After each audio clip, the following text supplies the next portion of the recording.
Quero que você me acompanhe esta noite ao capítulo 10 de Lucas, e a uma passagem muito familiar com a qual todos os jovens aqui presentes se identificarão, sejam eles jovens ou idosos. O capítulo 10 de Lucas, começando no versículo 25. E eis que se levantou um certo doutor da lei e o tentou, dizendo: Mestre, que farei para herdar a vida eterna?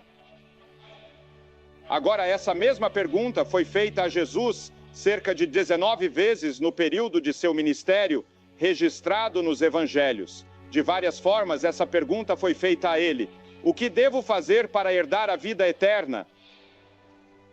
E ele lhe perguntou: o que está escrito na lei? Como você está lendo? E respondendo ele disse: amarás o Senhor teu Deus de todo o teu coração, de toda a tua alma, de todas as tuas forças e de todo o teu entendimento, e ao teu próximo como a ti mesmo. E ele lhe disse: você respondeu bem, faça isso e você viverá. Mas ninguém nunca fez isso. Ninguém na história da raça humana jamais amou a Deus de todo o coração, mente e força durante toda a sua vida, e ao próximo como a si mesmo durante toda a sua vida. Essa é a razão pela qual todos nós ficamos aquém do esperado. Somos todos pecadores e todos precisamos nos arrepender de nossos pecados e encontrar o perdão na cruz. Mas ele, querendo ainda justificar-se, como muitos de vocês gostariam de se justificar, disse: mas quem é o meu próximo? Você sabe, ele era advogado e sua função era interrogar. Ele disse: mas quem é o meu próximo? E Jesus respondendo lhe disse: descia um homem de Jerusalém para Jericó e caiu nas mãos dos salteadores, que o despojaram, o feriram e se retiraram, deixando-o meio morto. E por acaso descia por ali um sacerdote que, ao vê-lo, passou para o outro lado. E da mesma forma um levita, quando ele estava no lugar, veio, olhou para ele e passou para o outro lado. Mas um certo samaritano, enquanto ele caminhava, chegou onde ele estava. E quando o viu, teve compaixão dele. E observe que ele fez 10 coisas. Ele teve compaixão dele, e indo ter com ele, atou-lhe as feridas, deitou-lhe azeite, deitou-lhe vinho, montou-o no seu próprio cavalo, o seu animal, levou-o para uma estalagem e cuidou dele. E no dia seguinte, ao partir, tirou 2 dinheiros, deu-os ao hospedeiro e disse-lhe: cuida dele. E tudo o que você gastar a mais, quando eu voltar, eu lhe pagarei? Qual destes 3 você acha, disse Jesus ao doutor da lei, que era o próximo daquele que caiu entre os ladrões? E o doutor da lei respondeu: aquele que teve misericórdia de mim. Então disse Jesus: vai e faz o mesmo. E Jesus contou essa história como uma resposta às 2 perguntas que o advogado fez. A primeira pergunta: mestre, o que devo fazer para herdar a vida eterna? Todos aqui gostariam de ter a vida eterna? Todos gostariam de saber que quando morrerem vocês irão para o céu. Você sabe que vai morrer. Ao homem está ordenado morrer uma vez. Você não pode escapar da morte, mas gostaria de saber que tem a vida eterna. Agora, a vida eterna não começa com a morte. A vida eterna começa no momento em que você sabe que Cristo é seu Senhor e Salvador. Há muitas pessoas que estão aqui e agora vivas fisicamente, mas você está morto espiritualmente. Você está morto para Deus. Você não tem nenhum relacionamento e nenhuma comunhão com Deus. Você vai à igreja e passa por todos os rituais e tem religião, mas não tem realmente Jesus Cristo. Assim, a religião se torna um tanto enfadonha para você. É uma decepção para você. E assim você tenta encontrar sua satisfação nas drogas, no sexo ou em qualquer outra coisa. Você se volta para outras coisas para escapar, porque sempre há esse lugar vazio no coração de todos que somente Deus pode preencher, porque você foi feito à imagem de Deus e sem Deus há um vazio. Há uma carência. E você está sempre buscando algo durante toda a sua vida, e você está buscando a vida eterna. Você quer a vida eterna, você pode ter vida eterna hoje mesmo. Isso pode começar hoje à noite em seu coração, quando Cristo passar a habitar em sua vida e em seu coração. Era uma questão social. Quem é meu vizinho? Jesus deu a resposta. Você amará o Senhor seu Deus de todo o seu coração e de toda a sua alma? Era uma questão social. Quem é meu vizinho? Jesus deu a resposta. Amarás o Senhor teu Deus de todo o teu coração, de toda a tua alma e de todas as tuas forças, e ao teu próximo como a ti mesmo. 850 milhões de pessoas neste planeta vivem em uma dieta de fome neste momento. Eles são nossos vizinhos.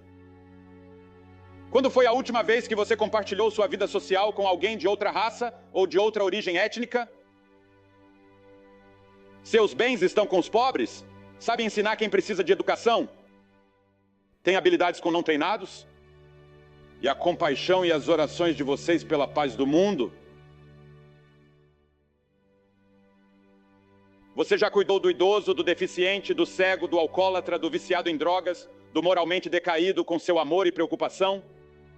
Quem é seu vizinho? Qual é a sua responsabilidade para com o próximo? No mundo moderno de transporte e tecnologia, o mundo inteiro se tornou um bairro sem ser uma irmandade. E o mundo inteiro, de repente, se torna nosso vizinho. As pessoas que estão sofrendo no Sudeste Asiático são nossos vizinhos. As pessoas que sofrem na África Central são nossos vizinhos e temos uma responsabilidade para com eles. As Escrituras dizem que Jesus veio para curar os quebrantados de coração. Um novo livro acaba de ser lançado por um psiquiatra, intitulado The Broken Heart, O Coração Partido. E em Toronto, delegados de todo o mundo vieram para uma convenção sobre corações consertados. Jesus veio para curar corações partidos. Quantos corações quebrados estão aqui hoje? Sua namorada abandonou você ou seu namorado disse não. Isso partiu seu coração. E depois havia uma questão espiritual. Não apenas uma questão social, mas uma questão espiritual. Ao longo da história, a igreja tem mudado para frente e para trás em sua ênfase na redenção pessoal e no envolvimento social. Ambos andam de mãos dadas. Mas este homem disse: Mestre, que farei para herdar a vida eterna? E a pobreza espiritual desse homem era mais profunda e pior do que a pobreza material. E Jesus mostrou repetidamente que a doença espiritual é pior do que a doença física. Podemos ir ao Sudeste Asiático agora mesmo, a Tailândia, alguns desses campos, e você ficará com o coração partido. Meu filho esteve lá várias vezes e me contou algumas das histórias mais horríveis. E nós vemos isso em nossas telas de televisão e dizemos: o que podemos fazer? Sentimos-nos tão desamparados em um momento em que as pessoas estão sofrendo terrivelmente em tantas partes do mundo. Isso é impressionante para nós. E devemos fazer o que pudermos, eles são nossos vizinhos. Mas há outra doença bem aqui em Halifax, bem aqui na Nova Escócia, que é pior do que as doenças desses campos. É a doença espiritual, a doença do pecado. É pior do que o câncer porque destrói a alma. Isso destrói seu relacionamento com Deus. Ele se interpõe entre você e a paz, a alegria e a felicidade. E você precisa entregar sua vida a Cristo e ter essa vida eterna. O que devo fazer para ser salvo? Como podemos ser salvos? Essa é a mesma pergunta que foi feita a Paulo e Silas na prisão. E Paulo disse: creia no Senhor Jesus Cristo e você será salvo. Mas não é só um problema social e espiritual, é também individual. Jesus disse: um certo homem. Agora Jesus está interessado em você como indivíduo. Ele vê o pardal quando ele cai, disse ele, e tem os cabelos de sua cabeça contados, e vê você como um indivíduo. Ele disse que um certo homem, ele ama as pessoas. Veja como ele o amava. Ninguém tem maior amor do que este, de dar a vida pelos seus amigos. E as Escrituras dizem que esse homem nessa história desceu. Ele desceu de Jerusalém para Jericó. Jericó estava a 800 pés abaixo. Jerusalém, a cerca de 18 milhas de distância, e um certo homem descia a estrada de Jericó. Agora, Jerusalém era o lugar da cidade de Deus. Naquela época, era a cidade da paz. Era a cidade da verdade. Era a cidade onde estavam os teólogos. Mas agora ele estava caindo, e esse é o curso descendente do pecado. E todos nós estamos nessa estrada de Jericó, cada um de nós. Se você ler as Escrituras e o primeiro capítulo de Romanos, verá que o pecado começa logo no início e nos leva para baixo, para baixo, para baixo, para baixo. E como a sombra, quando declinou, ela disse ao salmista: estou sendo jogado para baixo. E esse homem estava descendo, como você está descendo. O presidente das Nações Unidas está certo quando disse que nunca tornaremos a guerra obsoleta até que encontremos uma força que controle as paixões dos homens e das nações. Jesus Cristo naquela cruz pode transformar a vida humana e transformar o ódio em amor. Certo homem caiu nas mãos dos ladrões que o despojaram de suas vestes e o feriram. E todos nós caímos nas malhas do diabo e de seus demônios. Eles nos feriram. Deixaram-nos para morrer. Jesus disse: o ladrão não vem senão para roubar, matar e destruir. Eu vim para que tenham vida e a tenham em abundância. Observe a diferença. Há um ladrão que vem para matar, para destruir, para matar você. Mas Jesus disse: eu vim para lhes dar vida e vida em abundância. E em todo o mundo o pecado está se alastrando. Estupro, devastação da humanidade, violência, terrorismo. Lemos diariamente em nossos jornais assassinato. Assaltantes e estupradores em nossas grandes cidades se tornaram um grande problema.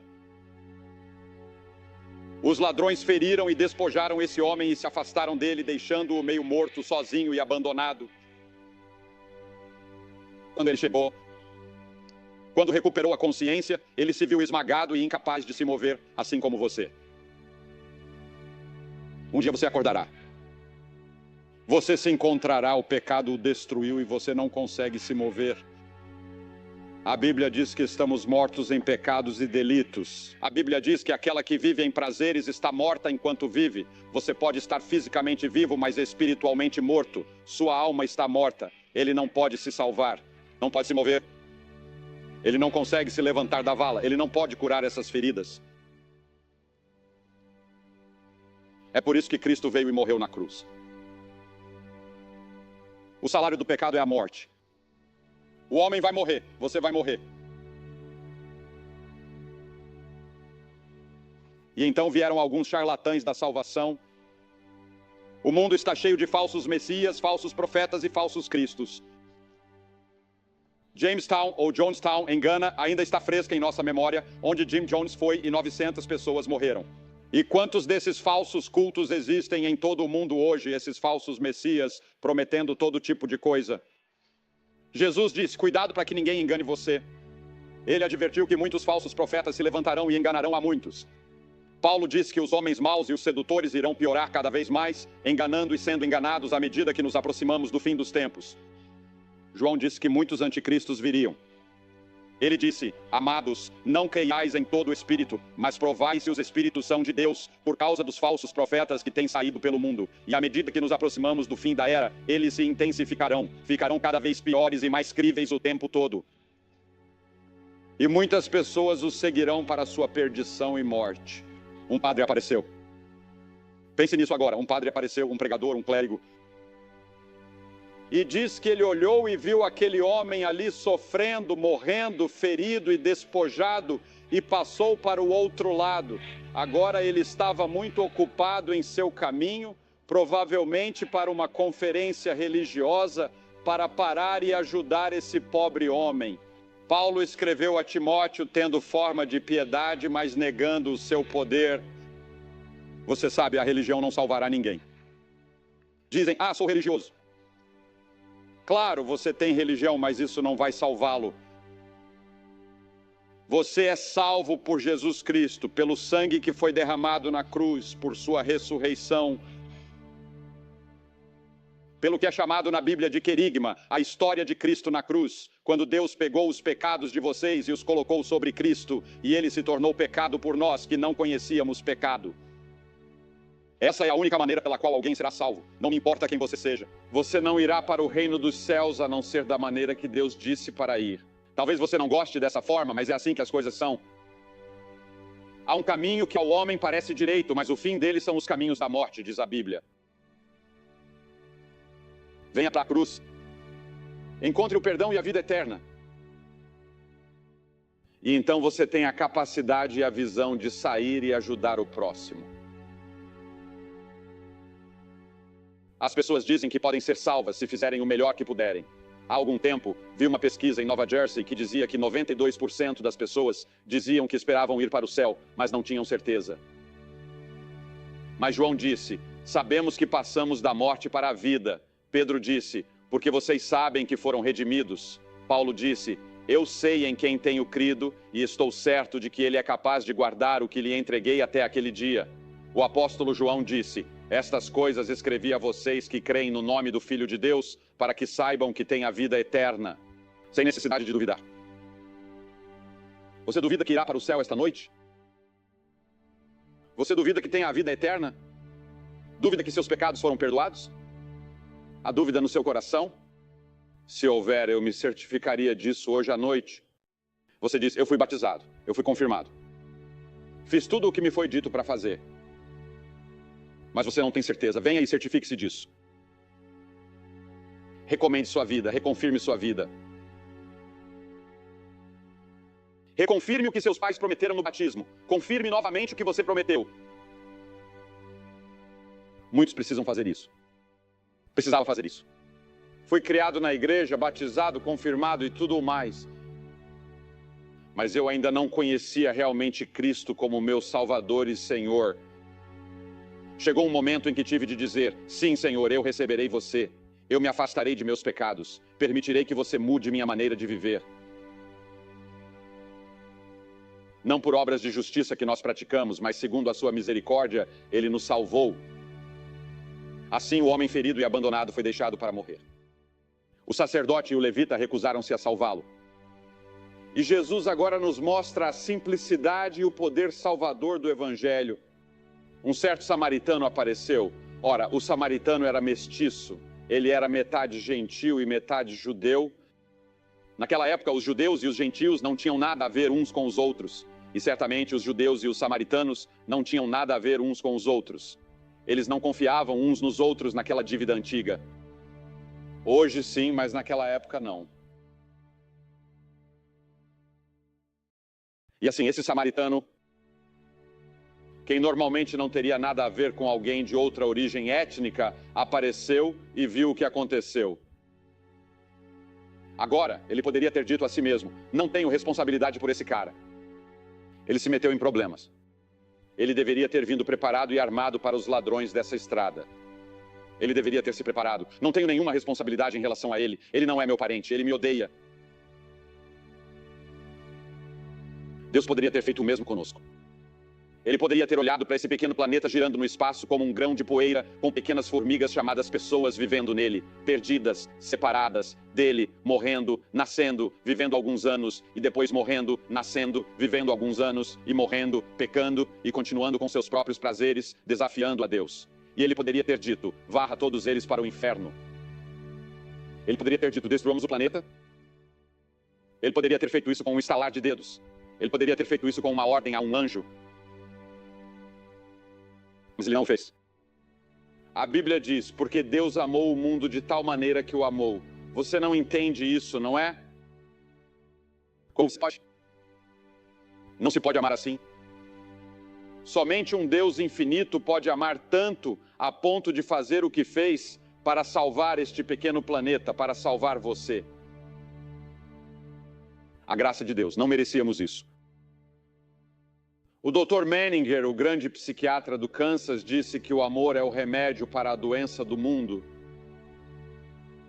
Um dos ex-primeiros ministros de vocês foi citado na imprensa há algum tempo, dizendo que nunca havia conhecido uma época em toda a sua vida em que houvesse tanta escassez de amor. Li sobre uma mulher em Londres, Inglaterra, que morreu aos 102 anos. E nos últimos anos de sua vida, ela fez um registro em seu diário todas as noites. E aqui está o que seu diário dizia dia após dia, dia após dia. Ninguém ligou hoje. Ninguém me ama. Ela morreu sozinha. Mas vou lhe dizer, alguém ama você. Não me importa quais sejam seus problemas, suas tensões, suas pressões, seus pecados e seus fracassos. Deus ama você. Deus o ama tanto que enviou seu filho à cruz para suportar aquela morte terrível por você, só por você. Se você fosse o único, ele teria morrido por você. E assim esse samaritano foi até ele, assim como Cristo irá até você. Esta noite, em sua dor, em sua angústia, em seu fracasso, em seu pecado, ele virá até você. Ele não apenas o amou e o abandonou. Jesus não apenas nos amou e nos deixou, ele morreu, ele fez alguma coisa. E esse samaritano fez a mesma coisa. Mas Deus demonstrou seu amor para conosco, pois Cristo morreu por nós, sendo nós ainda pecadores. Você se lembra de ter lido no jornal há algum tempo sobre um médico de Windsor, Ontário, que foi para Chicago com sua esposa? Acho que não tenho certeza se eles estavam em lua de mel, mas foram a Chicago e comeram em um restaurante. E você se lembra que eles foram assaltados por alguns ladrões na rua, em um bairro bastante agradável. E o ladrão sacou uma arma e apontou-a para a cabeça de sua esposa ou noiva. Ele correu para o meio e os ladrões atiraram nele e o mataram. Ele estava salvando sua esposa no momento em que o Senhor Jesus Cristo entrou correndo por sua noiva. Aqueles de nós que são membros de seu corpo, ele morreu na cruz por nós porque nos amou. Cristo o amou e morreu por você. Mas Deus, que é rico em misericórdia pelo seu grande amor com que nos amou, observe que esse samaritano enfaixou suas feridas e derramou um pouco de óleo. Você vê, o Espírito Santo entra em nosso coração e nos convence do pecado.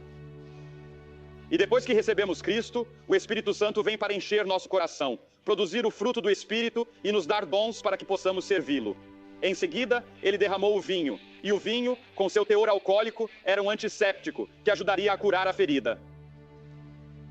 E esse vinho, quando você o toma na comunhão, ou o suco que pode ser servido em sua igreja, representa o sangue de Cristo. E a Bíblia diz que o sangue de Jesus Cristo, o Filho de Deus, o purificou de todo o pecado. Deus não apenas nos muda, nos converte e nos dá vida eterna. Deus nos guarda e o levou, diz a Escritura, a uma hospedaria e cuidou dele. E Pedro disse que são guardados pelo poder de Deus por meio da fé para a salvação. Você não precisa se agarrar e permanecer no reino de Deus se agarrando. Ele segura você. Ele cuida de você. Ele o colocou em sua fera, tinha sua própria ambulância ali. Assim Cristo colocará você em um lugar e lhe dará paz e alegria. Esse foi o primeiro hospital samaritano da história, bem ali. O salmista disse a respeito de Cristo: Ele me criou, diz que me armou, pôs meus pés numa rocha, Ele me jogou para cima, Ele me ajusta. Ele me alcançará algum dia. E no dia seguinte, quando foi embora, ele pagou o preço e disse que se precisasse de mais alguma coisa, eu pagaria quando voltasse. Jesus Cristo está voltando. Cristo pode tocar sua vida, torná-lo novo e dar-lhe a vida eterna, e então você terá a força e a capacidade de sair e ser um próximo para aqueles a quem você deve ser um próximo. Você diz, o que fazer? Você precisa dizer, Deus, sinto muito. Senhor, quero mudar meu estilo de vida. E faço isso abertamente. Cada pessoa que Jesus chamou, Ele chamou aberta e publicamente no Novo Testamento. É por isso que vou pedir a você que se levante agora mesmo. Venha para a frente e fique na frente da plataforma. Quero que você se levante, fique de pé e diga esta noite, quero a vida eterna. Desejo perdão dos pecados. Quero saber se estou indo para o céu. Quero Cristo em meu coração. Quero um novo vínculo com Ele. Você se levanta e vem agora mesmo. Vamos esperar.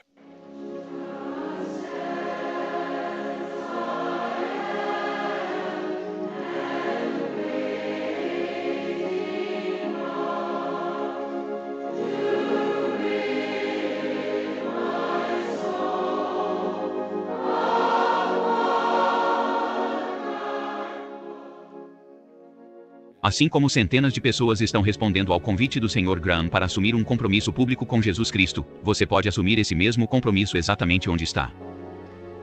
Você que está assistindo pela televisão pode ver que dezenas de pessoas estão vindo de todas as partes deste grande estádio para assumir seu compromisso com Jesus Cristo. E onde quer que você esteja, em uma sala de estar, em um quarto de hotel, em um bar, onde quer que seja, você pode assumir esse mesmo compromisso com Cristo. Que Deus ajude você a assumir esse compromisso. E não deixe de ir à igreja no próximo domingo. Deus abençoe você.